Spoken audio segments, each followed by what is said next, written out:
కలుస్తుండే మరి వెళ్ళిపోయింది 1 year 6 months. 1 yearకి 6 months అంటే పిల్లల్ని తీసుకుని వెళ్తుండేనా మీరు లేకుంటే ఒంటరిగానే వెళ్తుండే పిల్లలు తీసుకొని మేము పోయిన ప్రతిసారి వారు ప్రాణాలు తీస్తాను పోయినట్టు చివరికి నెగ్గేదేది తగ్గేదేది నగాదారిలో. అంటే మిమ్మల్ని ఎంత టార్చర్ పెట్టినా మీరు చెప్పకపోతుండే. ఎంత టార్చర్ పెట్టిన ఒక ఇంటెలిజెన్సీ అధికారి, ఏ స్థాయి అధికారు, పేరు గిరు అన్నీ తెలుసు నాకు. ఓకే. ఆ సారు 1 month మా ఇంట్లో ఉన్నాడు.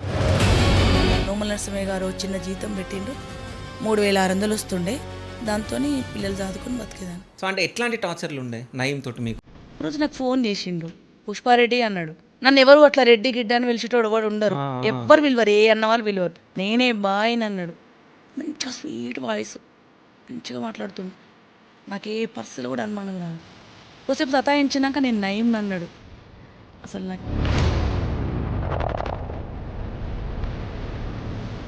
నన్ను చంపుతారనే భయం కంటే విదేశం చంపుతారు నాకు ఎక్కువ భయం అవుతుంది. మేము తను లేకుండా బతకలేము కూడా, వచ్చేసింది కదా బతకలేము కూడా. నయం ఉన్నన్ని రోజులు కంటి మీద కొనుక్కులేని రోజులు. పిల్లల్ని ఎట్లా రక్షించుకోవాలి, ఇక్కడికి చంపడానికి 2 times వచ్చి అటాక్ చేయడానికి బుర్కా వేసుకొని. కేసీఆర్ గారు ఉన్నారు, బాగా చూసుకుని అదంతా అయిపోయింది.